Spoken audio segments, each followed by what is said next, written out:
The question is, we have the determinant whose entries are 1, x, x square, 1, x. Third row entries are x, x square, 1.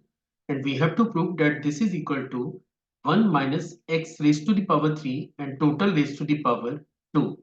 So let's see how we are going to prove the given statement. तो चलिए शुरू करते हैं। तो सबसे पहले मैं question के डाटा को एक बार नोट कर लेता हूं। तो आप देख सकते हैं कि जो क्वेश्चन आपको दे रखा है उसमें फर्स्ट रो की एंट्रीज हमारे पास है 1 एक्स और एक्स स्क्वायर की। सेकेंड रो की एंट्रीज को अगर आप चेक करें तो ये है एक्स स्क्वायर 1 और एक्स। और थर्ड रो की एंट्रीज हमारे पास है एक्स एक्स स्क्वायर और 1 की।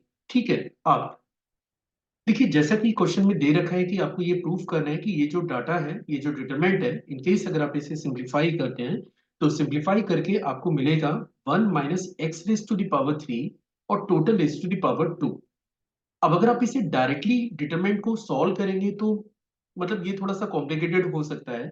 आसानी से आपको डाटा ये नहीं मिलेगा, मतलब काफी ज्यादा कैलकुलेशन करनी पड़ेगी इस एक्सप्रेशन को प्रूव करने के लिए। तो बेटर ये रहेगा कि मैं इसको थोड़ा सा पहले रिड्यूस कर लूं, थोड़ा डाटा इसका आसान बना लूं, फिर अपन इसको ओपन करें। और आगे बढ़ने से पहले मैं एक बार रो और कॉलम की मार्किंग कर देता हूं। तो आप देख सकते हैं कि ये आपका पहला रो R1 है, ये आपका R2 है और ये आपका R3 है।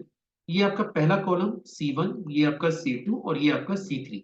ये आपके पास तीन रो है और ये आपके पास तीन कॉलम है। और ये जो डिटरमिनेंट है that is the order of 3 into 3, मतलब तीन रोज है इसमें और तीन कॉलम है। ठीक है। अब सबसे पहले जो ऑपरेशन मैं यहाँ पे अप्लाई करने जा रहा हूँ वो है R1 के ऊपर, है ना। R1 को हम लोग ऑपरेट कर रहे हैं। ठीक है, R1 में हम लोग ऑपरेशन कर रहे हैं, that is R1 plus R2 plus R3। ठीक है। तो आपके दिमाग में अब दो सवाल आएंगे कि ये ऑपरेशन लगाने से आपको क्या बेनिफिट हो रहा है, तो मैं वो बेनिफिट आपको समझा देता हूँ। दूसरा, कि क्या इस टाइप का कोई ऑपरेशन हम इसमें लगा सकते हैं या नहीं लगा सकते। तो दूसरे सवाल का जवाब मैं पहले दे देता हूं कि ये प्रॉपर्टी है, that is a property of the determinant. अगर आप चाहें तो किसी भी रो में किसी अनदर रो की करस्पॉन्डिंग एंट्रीज को ऐड कर सकते हैं। इससे डिटरमिनेंट की वैल्यू कभी भी चेंज नहीं होती है। आप चाहें तो इसे बुक में जाके एक बार फिर से चेक कर लें तो ये कॉन्सेप्ट आपका रिवाइज हो जाएगा। दूसरा, ये ऑपरेशन लगाने से मुझे बेनिफिट ये हो रहा है कि मेरे R1 रो की सारी एंट्री एक जैसी बन जाएगी। मैं एक बार इसको लगा के दिखा देता हूँ। हमने R1 को ऑपरेट करना है और R1 में मैं R1 plus R2 plus R3 करने जा रहा हूँ। तो आप देख सकते हैं कि ये बनेगा 1 प्लस एक्स स्क्वायर। ये भी आपका बनेगा 1 प्लस एक्स स्क्वायर। और ये भी आपको मिलेगा 1 प्लस एक्स स्क्वायर की, क्योंकि आपने जो भी ऑपरेशन किया है वो R1 के अंदर किया है। बाकी की एंट्रीज आपकी अनचेंज रहेंगी क्योंकि आपने यहाँ पे कोई चेंजेस नहीं किया हुआ है, that is x x square और 1। अब यहां पे आप देख सकते हैं कि ये जो R1 एंट्री है इसकी हर एक एंट्री सेम है। ठीक है। तो आप इसे कॉमन ले सकते हैं। और कॉमन लेने की भी प्रॉपर्टी है कि जब भी हम डिटरमिनेंट में से कोई क्वांटिटी कॉमन लेते हैं तो या तो वो किसी एक रो से कॉमन आती है या फिर किसी कॉलम से कॉमन आती है। ऐसा नहीं है कि आपको उसे हर एक एंट्री से कॉमन लेना पड़ेगा। तो मैं R1 रो से 1 प्लस एक्स स्क्वायर को कॉमन ले रहा हूं। अगर मैं ऐसा करूंगा तो ये अब नजर आएगा 1 प्लस एक्स स्क्वायर। ये तो डिटरमिनेंट के बाहर चला गया। और डिटरमिनेंट के अंदर आपको नजर आएगा 1 1 1, then after x square 1 x, then after x x square और 1 के। ठीक है। चलिए, देखिए पहले से तो ये थोड़ा सा कंफर्टेबल आपको नजर आ रहा है। आप चाहें तो इसे डायरेक्टली ओपन कर सकते हैं, पर मुझे लग रहा है कि हम लोग इसको थोड़ा सा और रिड्यूस कर लेते हैं, फिर इसको ओपन करना चालू करेंगे। और इसके लिए मैं क्या कर रहा हूं कि मैं अब इस पर कॉलम्स को ऑपरेट करूंगा। ठीक है। C2 में एक ऑपरेशन लगाऊंगा C2 माइनस C1। और C3 में एक ऑपरेशन में लगाने जा रहा हूं, date is C3 minus C2। इससे फायदा मुझे ये होगा, इससे फायदा हमें ये होगा कि मेरी दो एंट्री जीरो बन जाएंगी R1 की। मैं इसे करके दिखाता हूँ। It is 1 plus x square. ये एंट्री आपकी डिटरमिनेंट से बाहर है। चलिए ऑपरेशन स्टार्ट करें। पहले कॉलम पे कोई चेंजेस नहीं क्योंकि आपने यहाँ पे कुछ चेंज किया भी नहीं है।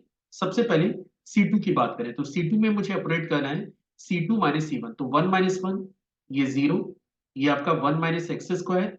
और इसे आप लिख सकते हैं एक्स स्क्वायर माइनस एक्स। इसके बाद C3 को ऑपरेट करना है। C3 में से C2 की एंट्रीज माइनस करनी है।